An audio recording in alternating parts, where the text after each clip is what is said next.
Hi, this is Sherry Methling with Ancient Healings Around the World. Today I'm here with Anahata Ananda out of Sedona, Arizona. She's a shamanic healer who's been doing this for about 17 years. Today she's going to be teaching us about the medicine wheel. I actually had the experience with her the other day, going out on the land in Sedona, being in an actual space where there were stones set to north, south, east, and west. And she went through the different stages of letting go, reconnecting, gratitudes, healing, changing, and transforming. Now she's with us and she's going to be teaching us a little bit more about the medicine wheel and how it pertains to our life, our feelings, our emotions, how to let go, how to heal. Prior to this, I didn't know anything about the medicine wheel. Shamanism, a little bit here and there, but she has exposed me to another way of healing. Hence what we're here and doing with Ancient Healings Around the World. Now I'm going to pass it over to Anahata. Thank you for being with me. Thanks, Sherry. I just want everybody to know that's watching what fun we've had these last couple of days. Yes. You know, getting out on the land and exploring different teachings, different healings to kind of shift what's happening for you and to give you new tools as you step into bigger things for your life. And we all go through changes and we all go through chapters where we have to let go of something in order to step into something better. And so one of the things in our couple days together that really hit with you was the medicine wheel. You said, I definitely want to share this with my viewers. And so thank you for tuning in and just being open to trying something new. So we're here in Sedona, and this is Native American territory. The land here, as many of you might have heard, is very powerful with the Sedona vortexes, and really that's just a lot of energy coming out of the earth here. And so it is very powerful, and it's a great place to heal. It's a great place to let go. It's a great place to connect and get clarity for whatever you're doing going forward. Right. What I would also like to mention is that out in Sedona, Arizona, they have what's called vortexes.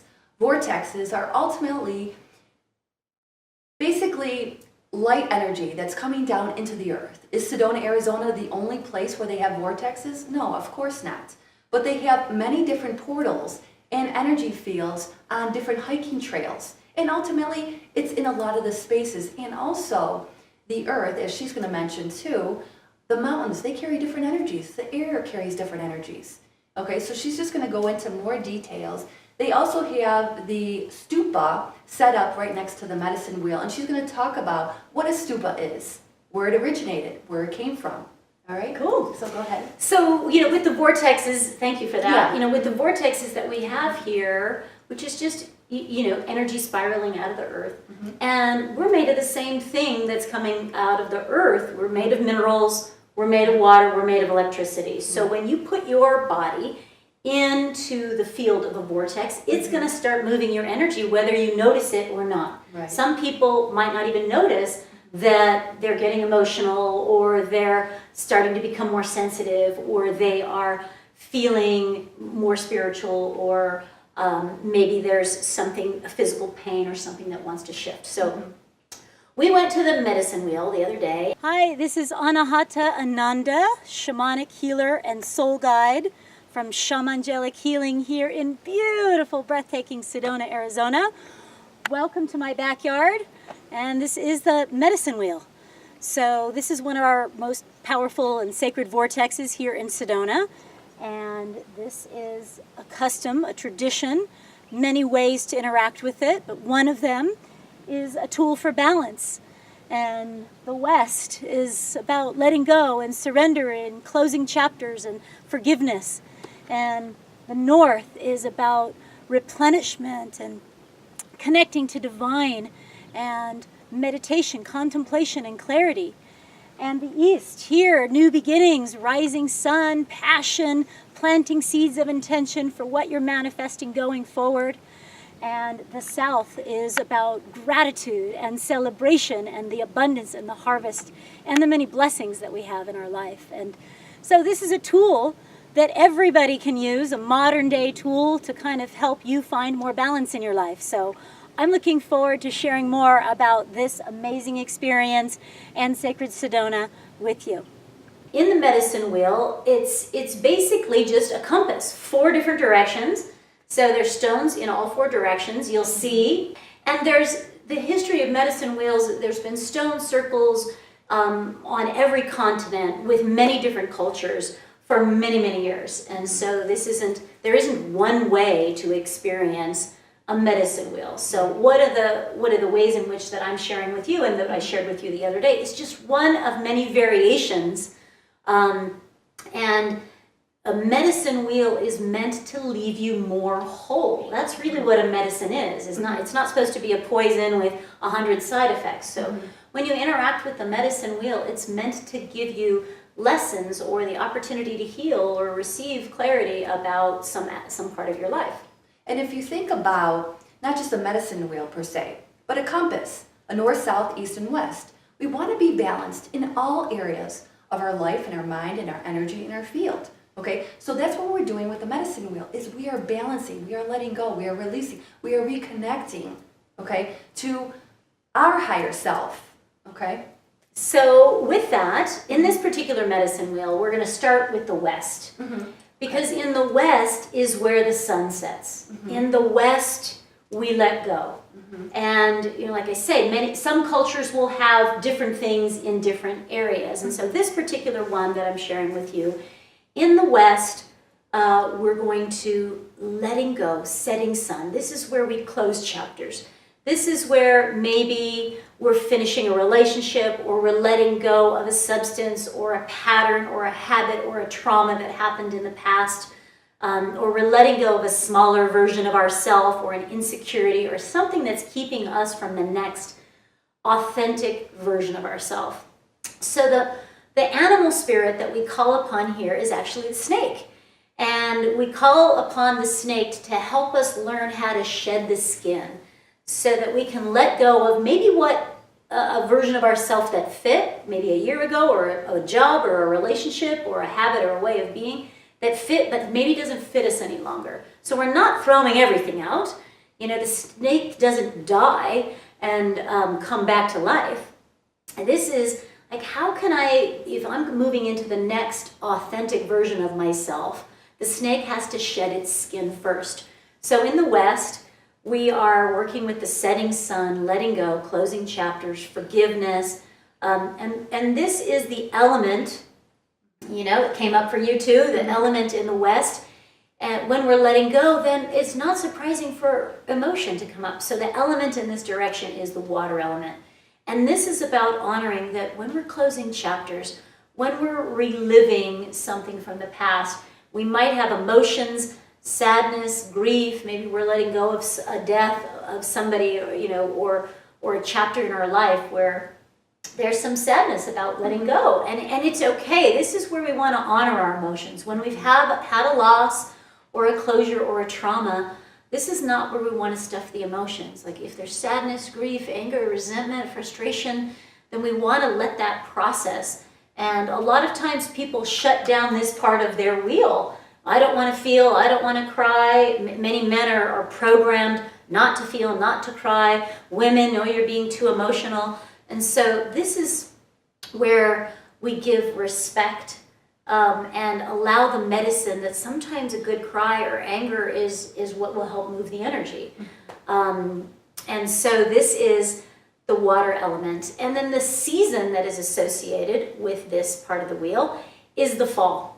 And everybody knows that in the fall, the leaves on the branches that have served their purpose are just, the trees are just like, hey, it's too cold. I don't need to hold this any longer. And trees are much better at this, Sherry, as you know, than humans are. Oh, I'm going to hold on to that relationship much longer, or this job because I'm afraid of what's next.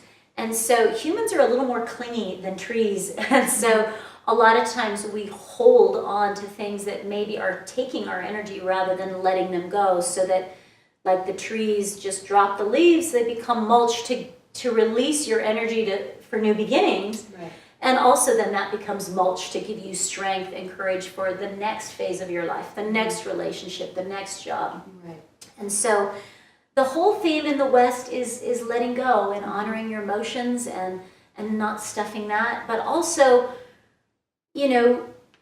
forgiving doesn't mean that what happened is okay or that it was right. It's just that I don't want to hold myself trapped in that time or hold that person in that time either. And so we're also letting go of that's the way that person was or that situation was. Right. Doesn't mean we agree with it or that it was okay. It's just that I don't want to hold myself in that timeline or in that constricted space anymore, whether that's alcohol or a job or whatever. And what I would encourage you to do in the phase, in the step, in the West, is get clear in what you want and need to let go. Literally write it down, okay? It might not just be a person or a relationship or the lack of finances. It might be something completely different. How about an insecurity, okay? Lack of confidence, all right? We don't want that. Ask yourself, what else don't you want in your energy, in your mind, in your thoughts? How about the negative thoughts? How about blaming others, okay? Not taking responsibility, okay, for your own creation. Get clear in what you want to let go of. Write the list.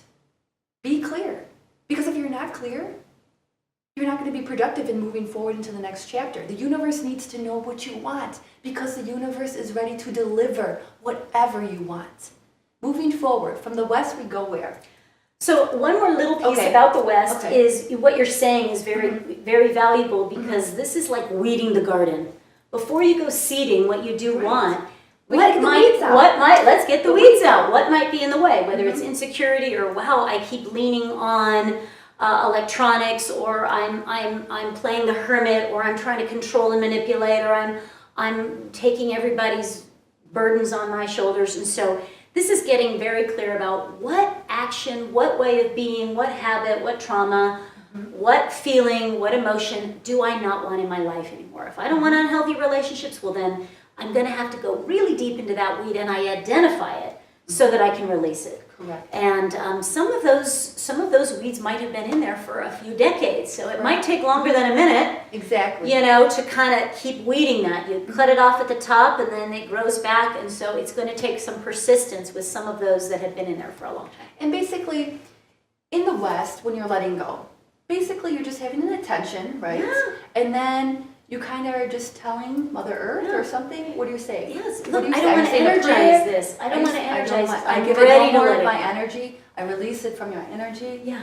Okay. I I'm just- shedding this old skin. No, right, I like don't the want to snake. hold this anymore. Okay, I got don't it. want to hold this anymore. not And mine. we stop energizing that, and we also ask for help. Hey, Spirit, God, higher self, whatever that is for you, give me help so that I don't keep going to this. Right. Help me with whatever tools I need, whatever strength or courage. Or Right. maybe I need a new circle of friends or the courage to reach out to a new relationship. Whatever it is will help me let go of this. Please bring it to me. So we're asking for help in this direction. Great. Whatever we need. And let the emotions come up. Yeah. With no judgment. Let the tears come through. Hence the water elements. Yeah. Okay. And moving from the West. Okay, so there's the West. So then we go clockwise to the North. And in the North, this is where we get really still. This is where we get quiet. So if we had just had a big whatever, and we're closing that chapter, this in the North is where we replenish, where we fill back up again. So this is also the North where we can connect to our own true North. I might have forgotten who I am in that relationship. I might have been in a downward spiral of unhealth or lack of identity. And so this is where, what is my path? What is my truth? In the North, we kind of hibernate from everybody else, which is not depression. This is just, I need to get clear about what's going on with me.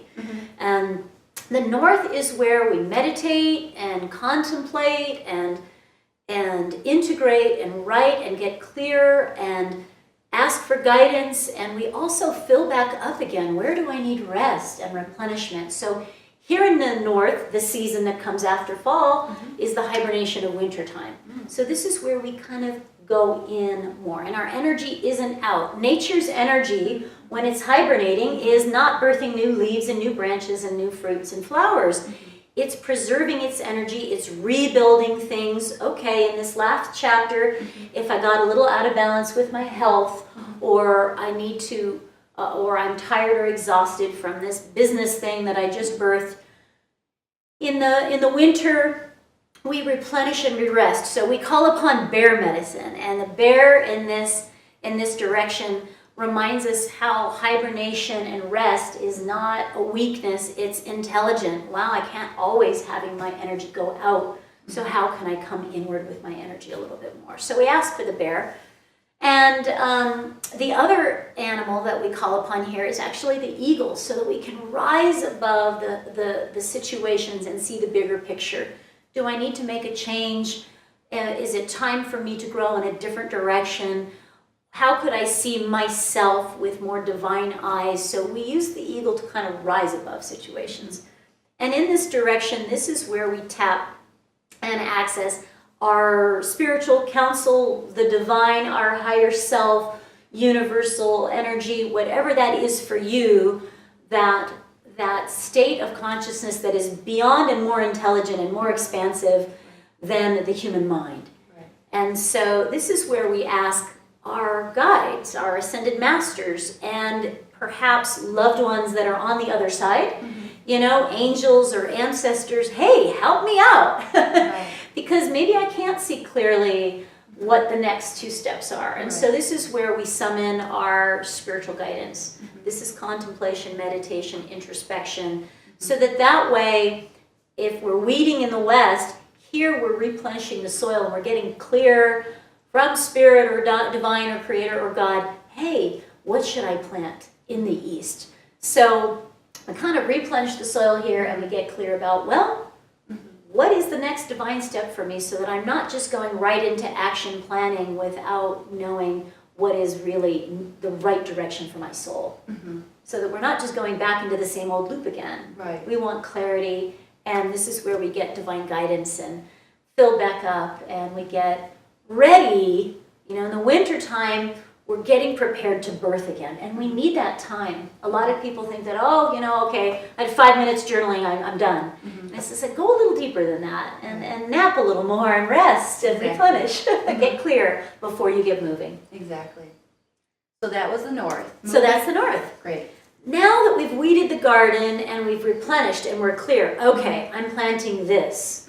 And if we let go of whatever in the West, when we're in the East, we want to plant just our seeds, very particularly, what is your yes?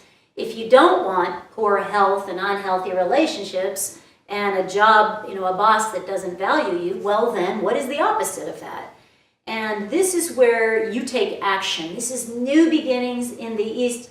The sun rises every morning. Hope, well, even if I just messed up yesterday, there's a new day and I can try again. And so the East is new beginnings, rising sun. It's springtime, new energy, blossoms, life force. This is where we summon the fire element. So we did water. Oh, in the north it's air. Right, okay. Breathing, centeredness, and peace. Okay. And in the East, this is fire. Hey, if I want an abundant garden, I'm going to have to take action. It's not my mother's responsibility or my partner or my friends to tend to my garden. Right. I need to take care of my own health, my own relationships, my own passions and my dreams, and nourish those seeds. So here in the East, the animal that we call upon is the mariposa, the butterfly. And the butterfly has made a transformation, letting go of its dense body, going into the cocoon, and then it comes out this beautiful, not imaginary, but real creature that is able to levitate and fly and is totally free. And the same thing can happen for you when you let go of your dense body, rest and get clear about who your soul, what your soul is really meant to become. And in the East, we go after our dreams, and it's courageous. The fire element is strong and powerful and brings light and hope, and that's what brings all of these seeds in the springtime out of their dormancy, is the fire and the warmth and the illumination from the sun. Right. So this is where we go for it. Right. This is going to take courage, because we might be moving into territory we've never been before. We might need to put ourselves out there. We might need to try things we've never tried before and believe in ourselves in a way that we haven't before. And also kind of guard our garden to make sure our own fears doubts and insecurities or somebody else's judgments aren't sabotaging our garden. Right. So what I find really interesting as she's talking here is that you're going to find yourself associating with either the north, south, east, and west, a little bit more so to one than the other, okay? As she talks, I do have a little blockages with the hibernation process, okay? I'm always do, go, go, checklist, plan, okay? And when I'm in the hibernation mode, I'm like, okay, what should I be doing? Okay, I'm not comfortable sitting back and be like, okay, nothing's really happening, I gotta do something. Okay, so you're gonna notice, but you at the same time, just remember, we want a little balance. It's okay to have the north, south, east, and west going all at once, okay? And check in with yourself, whether it's on a weekly basis or a monthly basis. Like, do I have anything to let go this month? Did a certain experience happen, okay, that I was exposed to that I need to let go of, okay? Whatever it is, the ebbs and flows, the ups and downs, the highs and lows, all of that, which we're never fond of, okay? But we want to let that thing go so it doesn't resurface and be attracted to us in the future, all right? So every space is just as important as the next space, all right? So we want to be balanced, all right? So and you're going to have a natural affinity towards a certain part of the wheel. Your personality, how you are. Maybe you are kind of naturally more reclusive and you just kind of like to be with self. Passive. And any place, if you spend too long, even if it's your joy and your bliss to be go, go, go, on fire exhaust yourself all of the time, if you spend too much time in that part of the wheel, then it's out of balance. And that place that used to be your great joy, oh, I love my, I love my business, I love what I do, but if I do it too often, then it becomes a poison. Out of balance. Out of balance. And so this is about learning, even though those parts of the wheel that you'd really rather avoid, the medicine of saying, if you're go, go, go all the time, maybe I need to let go to the other part of the wheel, or maybe I need to be quiet if I'm tending to be socially and outward mostly. Maybe I need to practice kind of going in more. And so this is ultimately, this approach to the medicine wheel is how in a modern day society, when we're not connected to Mother Earth and the moon cycles and the seasons so much, and we're kind of perpetually go, go, go all the time, how this approach, how this map can kind of help you with balance. Yes. So in the East, some of you might be afraid to move. Some people do. Yeah, exactly, because that's not their personality. Like a lot of people will say, I'm type A personality. Well, I used to be type A personality. I get that. Or type B is more laid back. Okay. So, and as we're talking here, there's a lot of people, men or women, it doesn't matter. They might want to skip what they need to let go of. Okay? They want to address their emotions. They don't want to feel that. Don't be afraid to feel anger or sadness. It's okay. It's an emotion. Don't give it a judgment that that one's wrong or that one's right. Go there, feel it, own it, but you got to let it go because you can't go from the west to the south.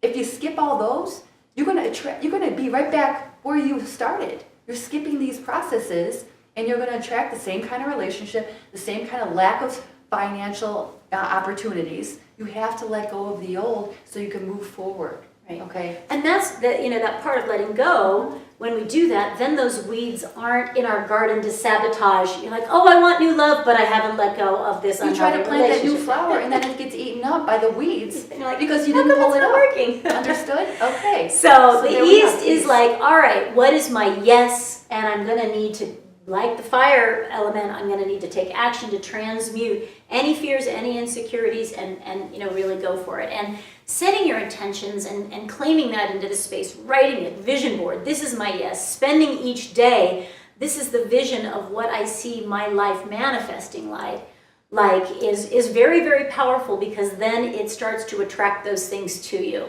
And of course, the little weed is going to be like, how serious are you? Are you going to energize your dream, your seed, or are you going to give me energy to this fear and this weed over here? And so every time you step forward with what you're wanting to plant, you're also going to be tested to see your devotion and your loyalty to seeing that through to its fullest fruition. So it's going to take courage and fear to look at our stuff along the way. The thing is, as I talk in other videos too, those weeds will come back up sometimes. It's okay. Don't give them the energy. Okay, the more energy you give it, the more it's going to continue growing throughout your entire garden. All right, so don't be afraid of it. Don't run from it. Acknowledge it, pull it up, and then focus here. Focus on where you're going, not where you've been. You keep on giving that energy, it's going to eat your whole garden up. Okay, don't be afraid when it resurfaces. It's going to happen. But It's okay. the more you keep on pulling up that weed, eventually it's going to be gone. Then we move from... Right, so you keep energizing that yes. What is my yes? What is my yes? What is my yes? And then when you're really feeding that, here we get over to the south where it's like, now I have a harvest that I created. I had the courage to let go. I got clear about what my passionate direction is. I planted it, I took action, and then here in the south, we have the abundance and the harvest and celebration. It's summertime. Yes! You know, this is where we've earned our dance. This is where we've earned the right to celebrate because we've worked hard along throughout the year and we have the harvest to show it. And we want to get out of the fields and out of the office and say, you know what, let me celebrate, let me vacation, let me enjoy the fruits of my labor. And a lot of times we don't know how to celebrate because we're so busy working all the time. Or the unhealthy part of it is I'm celebrating all the time and I'm not working. Right. You know, and Correct. so this any one of these directions can have their imbalance. So here in the South, the other thing about the South that we find here is summertime celebration and harvest, and we also call upon the hummingbird here. And the hummingbird is the animal that is not afraid at all to go after the joy in life and to sip from the sweetest flowers. Like, hey, it's okay for me to be happy. I don't have to feel guilt and shame about the abundance that I've created because I've worked for it. And I have enough to share with those that are having a challenge. You know, and this is the community part. In the North, we're in the community with spirit. You know, we're kind of in our spiritual relationship and we're away from, you know, human activity. And the opposite is true here. In the South, we're like, yes, this is my community, this is my tribe, this is my family. I'm with my parents, grandparents, children, and nieces, nephews, and this is community and celebration. So we have the hummingbird going after the sweetness and the flowers and enjoying life and being joyful. And then we also have the coyote here. And the coyote is about teamwork and working together in the tribe. But it's also about expression that in the middle of the night, I can just howl at the moon and be happy and not be afraid about what that impact that it's having on anybody else. I can just be really expressive and work together as a team. So, and the coyote plays tricks sometimes. Sometimes we have to fall before we can get up. Sometimes we have to have a disease before we can be healthy. You know, sometimes that wakes us up, or we have to have a heart attack to kind of quit working a job we didn't like. And so the trickster is here, the coyote is here, sometimes to play a trick to get us on the right path. We might have to trip over something or have an experience that is the opposite to get us to go in that direction. Because through the contrast, Exactly. we learn what we don't want and we learn what we do want. So sometimes we have to go through those little ruts and experiences. Okay, because then you learn where you want to go through the contrast. Right. And this is the place where we give thanks. This is like, thank you to the teachers, thank you to the bullies, thank you to everyone that ever helped shape me to get here. Anyone that brought me blessings, to Mother Earth, to my parents, to a prior partner, to any teachers, to my body, to all of the abundance that I do have, the health that I do have. And so the medicine here is thank you, thank you, thank you for all of the blessings that I have. And so this is definitely gratitude and celebration and joy, and then we get to share those gifts with other people. And when we skip a part, you know, when we aren't spending much time releasing our emotions, then we come directly to the community with our anger, depression, and sadness, and addictions, and violence, because we haven't really done our part in the West to let go of that. If we don't spend very much time in the North connecting with spirit, then we're in our mental body with limitations and force and fear. And we're not really in divine guidance, and Right. so we're probably not doing what we love to do for the right reason. We're probably in the wrong relationships for the wrong reason, in the wrong job, and we're not getting the results we want because we're not really connected to something greater. And if we're not over there taking action, then we're just dreaming and we're not manifesting. And If we don't know how to celebrate, then we're just working hard and we don't have that joy in life that is play and fun and celebration. And so this is a tool for each of you to kind of check in. 4 different questions. The West, what chapters are closing? What do I have to let go of? The North, what divine inspiration or clarity? How can I be filled up? What message do you have for me? In the East, what seeds am I planting? What is my yes? What life am I choosing? And in the South, what am I grateful for? And who am I celebrating with? And so this is a tool that you can use in your living room. You can do it in the morning, asking those questions, and you don't even have to be facing the different directions. You can do it outside. You can do it on a full moon. You can do it with friends, family. You can do this really anytime. It's not at all limited to being in an ancient medicine wheel in Sedona in a vortex, because this is portable. It's a practice that you can actually do to kind of help provide balance and do a check-in and realize that your wheel is going to be different than your partner or your mother or your father or your children, and to give each other space to kind of the wheels to be operating sovereignly and differently, that you might need to let go and someone else might need to get off the couch. And, you know, so balance is also, this isn't a we, this is how is my individual wheel working today, and where do I need to go in the wheel to help balance myself out. And what I encourage you with this medicine wheel information is that I feel that the most important thing, not only for myself, but I feel almost everyone out there, is the letting go process.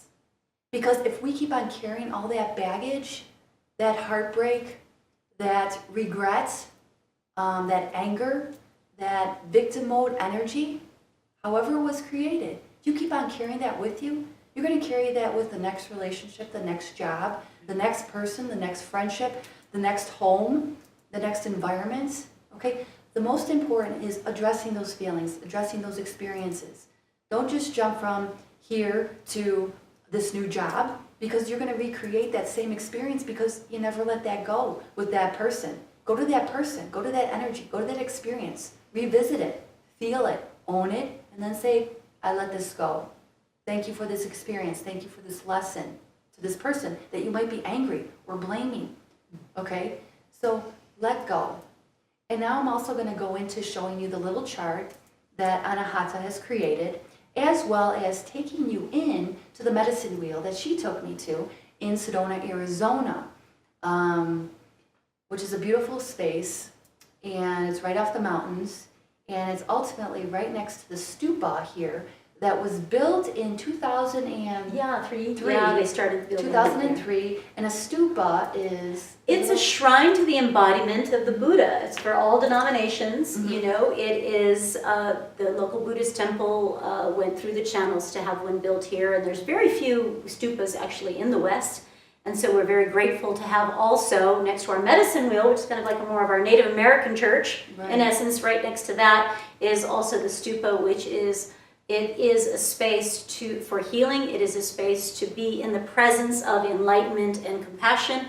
It's also an opportunity to send your prayers out, because this particular stupa is sending out prayers to end the suffering of all sentient beings. Well, that's all of us. All of us are feeling pain in some way, in some area of life. And so you can just be in the presence of that, and you can also walk your prayers around it. And this has just been so sweet and such an incredible adventure. I'm so grateful for you that stayed with us, and you know, I've just enjoyed this opportunity. Thank you for having me too. I would like you to share your website in case anybody wants to reach out to you. Your website is? Yeah. So the website is shamangelichealing.com. She'll put that in somewhere on this video or something. Shamangelichealing.com. And I run a full-time healing practice here in Sedona. And you can come for private sessions or a personalized retreat like Sherry had, or there's group retreats. And also I run a whole school for healing, empowerment, and awakening. And for those interested in the healing arts, there's online courses for those of you that can't make it to Sedona. There's also online courses that you can find on my website. But know that I'm here. This is my dharma. That means it's my soul path. And I'm here to support people with their healing and awakening. So I'm glad that this, if you're listening, then it landed. There's something that has been medicine for you today. So know that I'm here and Sherry's here to help continue to support your journey. So thank you, Sherry, for taking this time. I'm so excited for the journey ahead, and thank you for blessings watching. to you. And that's Sherry Methling with Ancient Healings Around the World. Peace.